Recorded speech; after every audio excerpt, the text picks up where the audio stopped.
கண்ணுங்களா, எல்லாரும் நெருங்கி உட்காருங்க.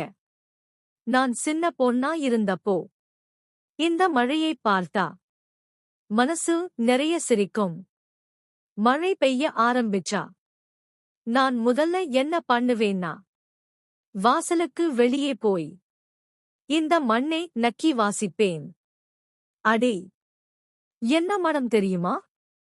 அப்புறம் அம்மா, மழை வந்துருச்சு நோ கத்துவேன்.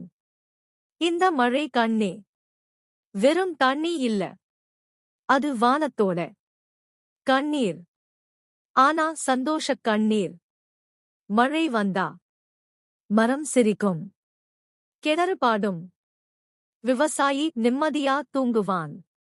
நீங்க மழையை பார்த்து பயப்படாதீங்க கண்ணுங்களா, அது நம்மை நனைக்க வரல, நம்மை சுத்தம் பண்ண வருது. ஒரு விஷயம் சொல்லட்டுமா? மழை மாதிரி நம்ம மனசும் சுத்தமா இருந்தா கடவுளே நம்ம வீட்டுக்குள்ள உட்காருவான். சரி, இன்னொரு நாளைக்கு இன்னொரு கதை. இப்போ போங்க, நல்லா தூங்குங்க. மழை மாதிரி கனவுகளோட பாட்டி சொல்லும் பூச்சாண்டி கதை. எல்லாரும் நெருக்கமா உட்காருங்க. இப்ப பாட்டி ஒரு பூச்சாண்டி கதை சொல்லப் போறேன். ஒரு காலத்துல ஒரு சின்ன கிராமம் இருந்தது. அந்த கிராமத்துல ராமுன்னு ஒரு சின்ன பையன். அவன் ரொம்ப சுட்டி. அம்மா சொன்னா கேட்க மாட்டான். இரவு நேரத்துல கூட தனியா வெளியே போயிட்டு வருவான். அப்ப அம்மா சொல்வாங்க, ராமு, இருட்டா இருக்கு, பூச்சாண்டி வந்துடுவான்.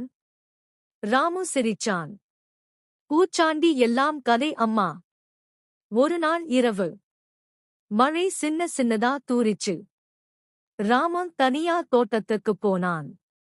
அப்போ சர் சர் நோ ஒரு சத்தம். மரத்துக்கு பின்னால ஒரு பெரிய நிழல். கண்கள் மின்னிச்சு.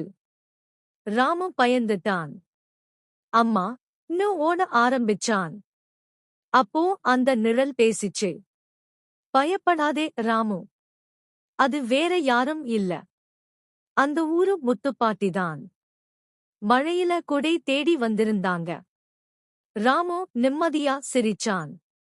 அந்த நாள் முதல் அம்மா சொன்னத கேட்க ஆரம்பிச்சான். இரவு நேரத்துல தனியா போகவே இல்ல. பாட்டி கதை முடிச்சு சொன்னாள்.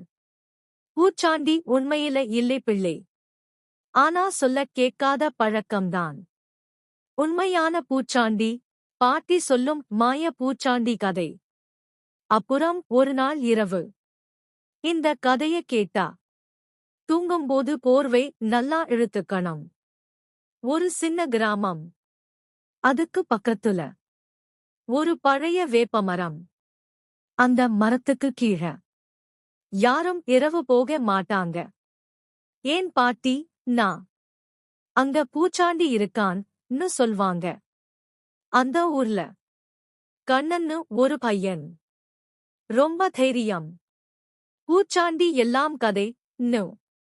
ஒரு நாள் இரவு வேப்பமரத்துக்கு போனான்.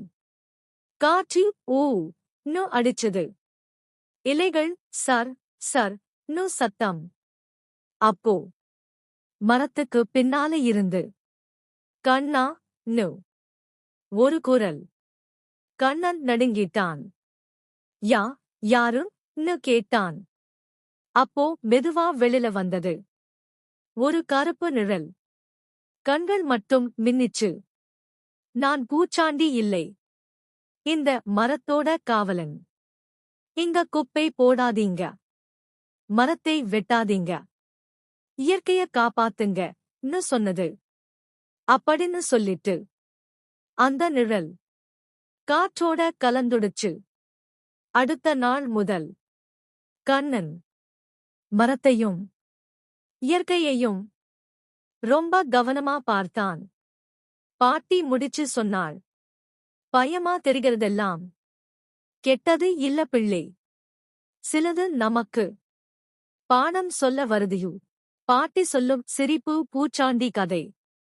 இது உண்மை கதையோ கட்டு கதையோ பாட்டிக்கே தெரியாது.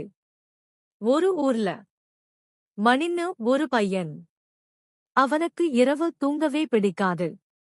முழுக்க மொபைல் விளையாட்டுதான். அம்மா சொல்வாங்க, மணி சீக்கிரம் தூங்கு, இல்லனா பூச்சாண்டி வந்துடுவான். மணி சிரிச்சான். பூச்சாண்டி வந்தா நானே செல்ஃபி எடுப்பேன். ஒரு நாள் இரவு லைட் போச்சு. காற்று ஊன்னு அடிச்சது. அப்போ ஜன்னல் பக்கத்துல டப் டப்னு சத்தம். மணி போர்வைக்குள்ள போய் அம்மா. அப்போ ஒரு குரல், பயப்படாதே மணி. வெளில பார்த்தா கருப்பு துணி போட்ட அப்பாதான். முகத்துல கரிய சாம்பல். கரண்ட் இல்ல. ஜெனரேட்டர் பார்க்க வந்தேன்னு சொன்னார். மணி வெடிச்சு சிரிச்சான். அந்த நாள் முதல் இரவு சீக்கிரம் தூங்க ஆரம்பிச்சான்.